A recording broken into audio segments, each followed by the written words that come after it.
Hey everyone, this is Pause or Repeat. Here we figure out whether a game is really worth your time and money. Today's game is WUCHANG Fallen Feathers. This is a game by Chinese studio Linzi Games. They're not previously known for any big games, but this time they are backed by publisher 505 Games, who is well known already. So with all that said, let's start looking at the gameplay.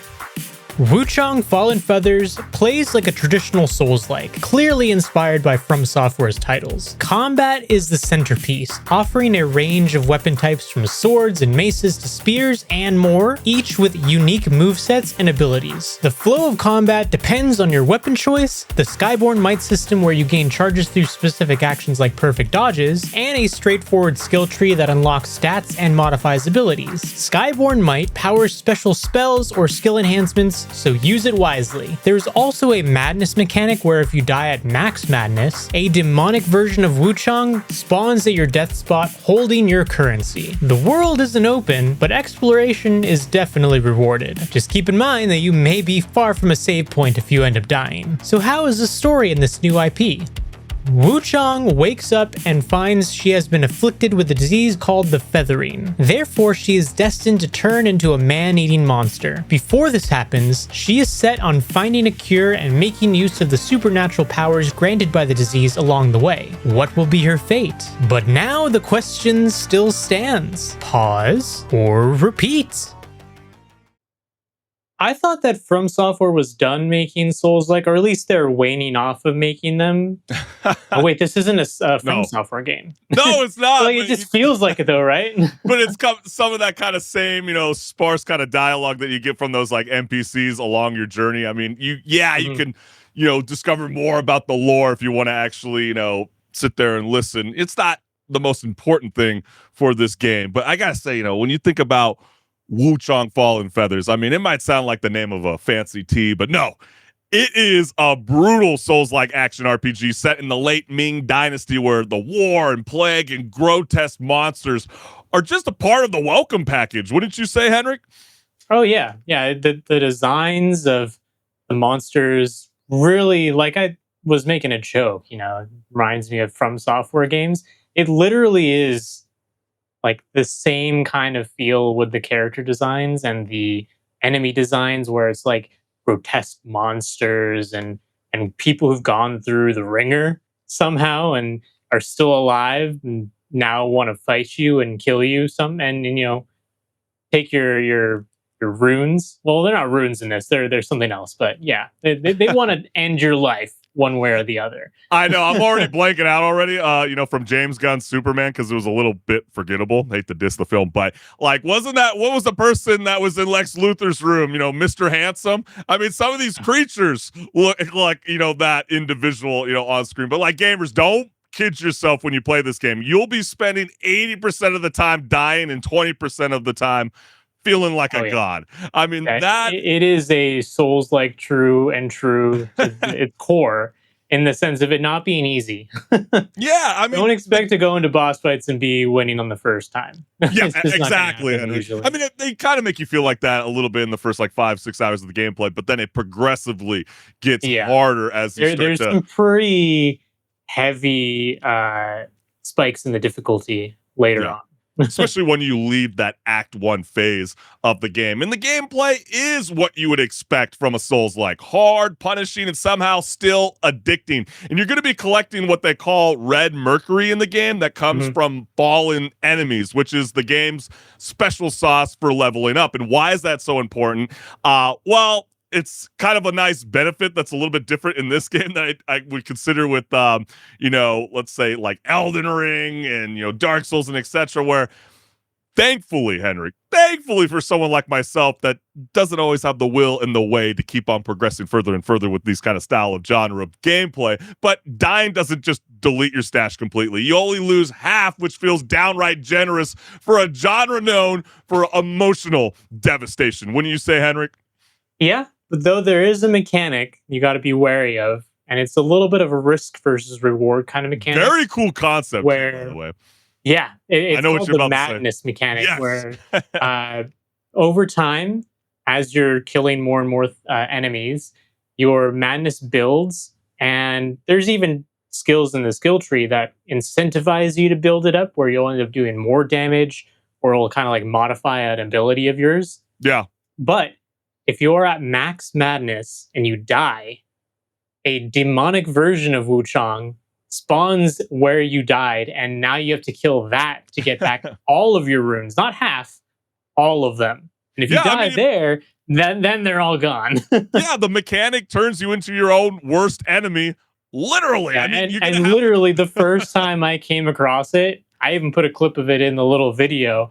I rounded around that corner. I wasn't expecting it to happen, and she just had a like grenade launcher axe. I died because I was like, "What's going on?"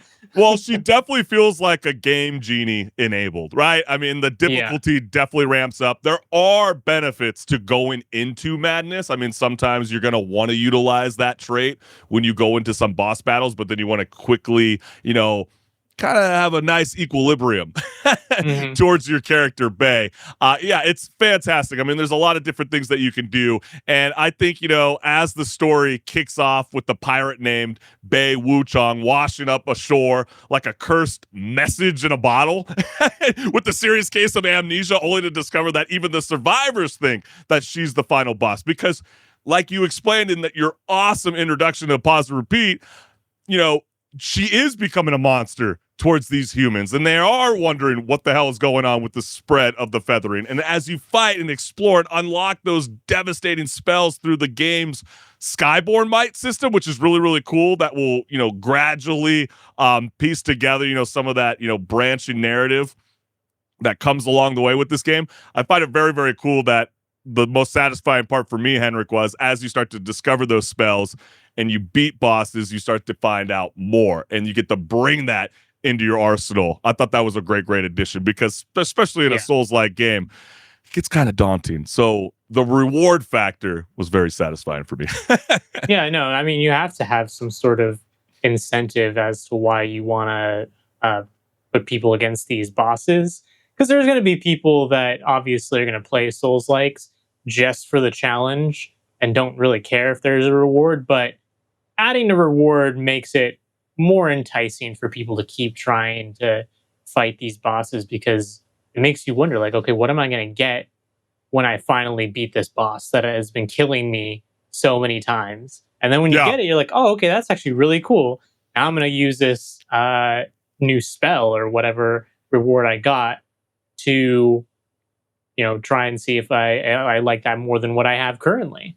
Yeah, it's so true. And like even the landscape too in this game, the art direction is fantastic. I mean, it's not quite an open world in a sense, I would say, but it doesn't need to be an open world. No, I don't think it does at all. I mean, you're going to be like just mesmerized by the gorgeous temples, decaying in a fog, the bamboo forest where every area feels handcrafted to kind of lure you into these traps disguised as beauty.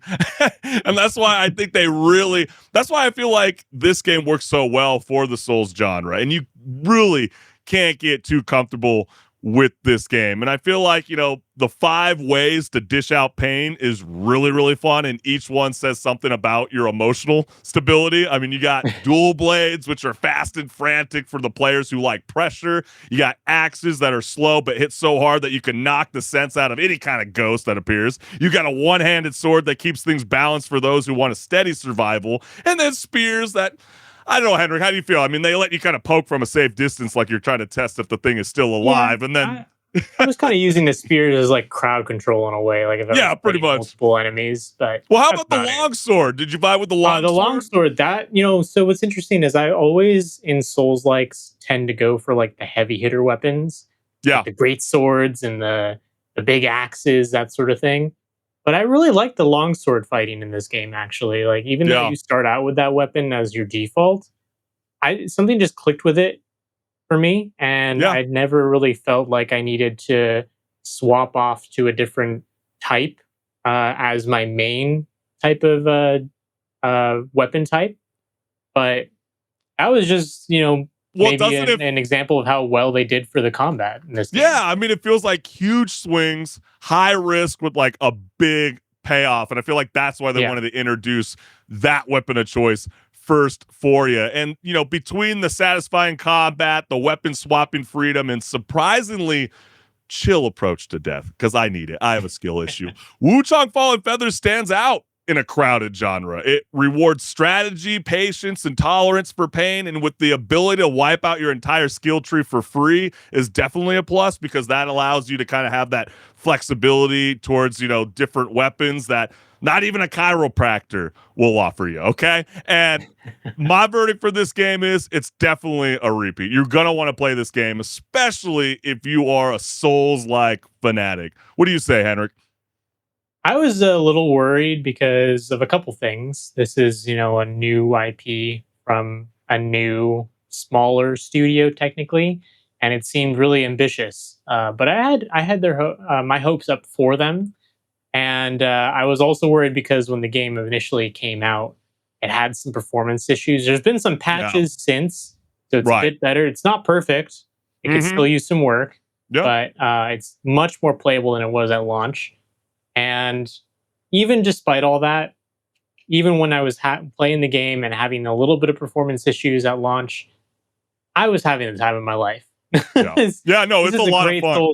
I will say this is a repeat for me as well. If you've been itching for something to play after destroying Elden Ring for your 15th time through, maybe this is the game for you. I mean, it is summertime, gamers. Do you need a game to sweat over? This is definitely the game to make it happen. So you probably want to put on your swim trunks, because you're going to be diving in deep into the pool. You gotta cool off just a little bit.